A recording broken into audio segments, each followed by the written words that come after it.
If you played FIFA 19, 20, or 21, you'll remember how dominant the 4-2-3-1 was back then. Well, it's making a comeback, but this time, it's the wide version that's really standing out.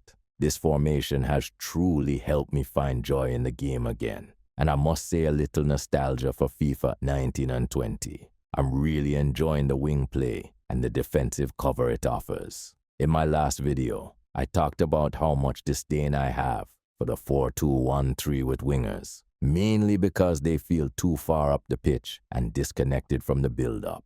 That's why I recommended the 4-4-2 second variation with CDMs as a solid alternative. But this 4-2-3-1 wide, it's essentially the 4-2-1-3 formation, but with one key difference. You now have easier access to your wingers because they're positioned as midfielders, not out-and-out wingers. This means you can involve them more in the build-up, play some nice combinations, and really control the game. Now, I could just give you a custom tactics code and tell you to go try it, but if you want to get the most out of this formation, you need to understand how to defend, build up, and dominate with it. So stick around, and I'll walk you through everything you need to know to make it work. Let's get into it.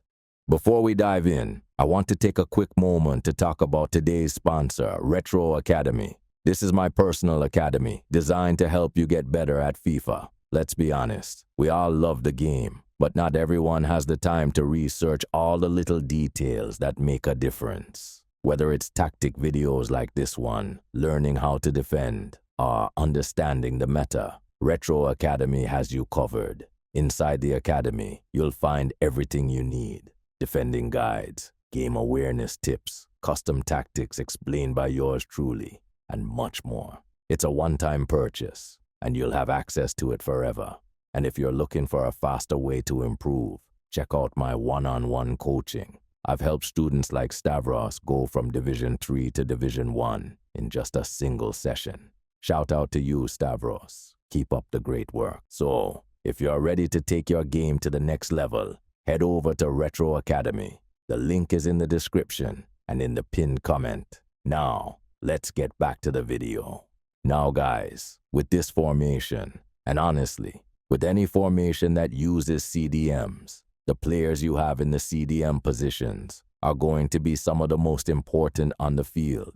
They're the ones who control and dictate the game, connecting your defense to your attack. Without the right players here, your entire system can fall apart. So, what do you need in these players? High agility, quick passing, and the right play styles are key. That's why my go-to CDMs for this formation are Winter Wildcards Vitinha and Douglas Luiz. I can't recommend these two enough. They feel incredible on the ball. They're quick, powerful, and have amazing passing stats. Plus, they both have the ping pass plus play style, which is a game changer. For those who don't know, Ping Pass Plus makes your passes travel with more speed and accuracy when you hold R1 or RB for my Xbox homies. It's perfect for breaking lines and starting counterattacks. If you're looking for other options, there are some great choices out there too. If you're a baller and have the coins or fodder, Kimmich's SBC, Pirlo are solid picks. I've also tried Ralfo, and she's great. But if I had to choose between her and Douglas Luiz, I'd go with Douglas Luiz every time. He just feels that good. Both of my CDMs in this formation will be set to deep lying playmaker with the defend instruction. Now, a lot of people don't fully understand what this role does, so let me break it down. According to EA, the deep lying playmaker is the key cog to building up play from the back.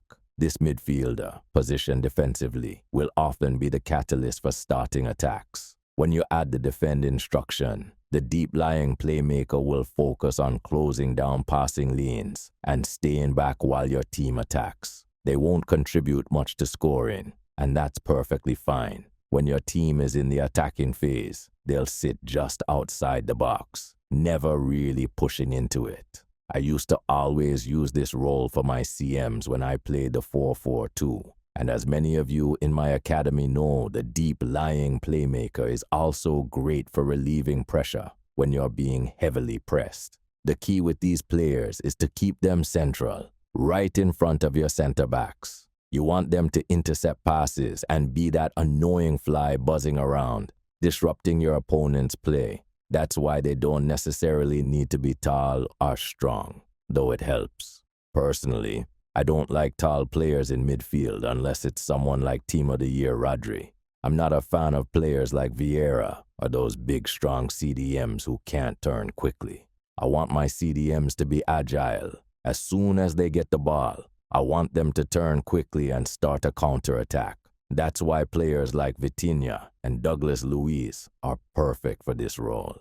Now, let's talk about the attacking side of this formation, starting with the cam. For this role, I've chosen to use the Shadow Striker instruction. The Shadow Striker is a great option for me because unlike a traditional cam, who tends to cover more space and drop deeper to get the ball, the Shadow Striker stays narrow and central. I really like this because I don't want my cam dropping too deep. I want him to stay in perfect sync with my striker. What ends up happening is that this formation almost turns into a 4-4-2 in attack, with the Shadow Striker running side by side with the striker, creating a dynamic partnership.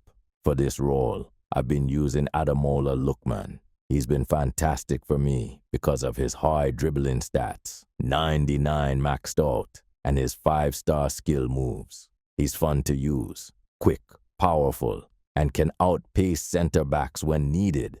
Plus, he's clinical in front of goal. But I don't want to limit you guys by saying this role has to be filled by an attacker. If you have someone like Zidane, or Kevin De Bruyne, or even a cracked CM who can't fit into the CDM role like KDB, you can absolutely use them as your cam. Just make sure to switch their instruction to playmaker instead of Shadow Striker. This way, they'll focus on creating chances rather than making those aggressive runs.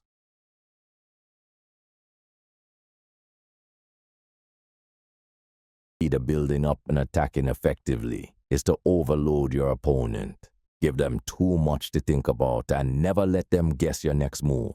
To do this, L1 and R1 are going to be your best friends. For those who don't know, L1 makes a player start a run, while R1 tells them to come closer for a short pass. You can also add creative runs into the mix, but for now, we'll keep it simple. I've actually done a full video on creative runs over on Retro Academy, so if you want to dive deeper into that, feel free to check it out. Here's a basic example of how to use this. Let's say your CDM passes the ball to your cam. As soon as the ball is in motion, you should be spamming L1 to trigger your striker to make a run forward. Now, you have two options. You can pass the ball to your striker, who is now making a darting run toward the goal, or you can let your striker continue the run, which will force your opponent's defensive line to drop back, creating space for you to work with in midfield. Now, for those of you who've stayed this long into the video, here's your golden nugget. Most players are using the 95 depth meta, which means their defensive line is pushed up aggressively. This is why it's more important than ever to use false dummy runs. What do I mean by that? Well, when you trigger a player to make a run with L1, unless you trigger another player, that initial player will keep running all the way behind the opponent's defensive line. This is crucial because with the 95 depth meta, your opponent's defenders will be forced to track that run, which creates space for you to build up play. So, here's how I want you to use this formation from now on. Use L1 to trigger runs that push your opponent's defensive line back, creating space for you to work with. This will give you the time and room to build up play effectively and keep your opponent guessing. For a more in-depth explanation, where I take a student and walk them through everything from defense to build-up, consider becoming a channel member. As a member, you'll get access to every single coaching session I've ever done, all of which are also linked in the pinned comment. If you haven't already, make sure to subscribe to the channel and hit that like button if you enjoyed the video. It really helps me out. and I appreciate every single one of you. Thanks for watching, and I'll catch you in the next one.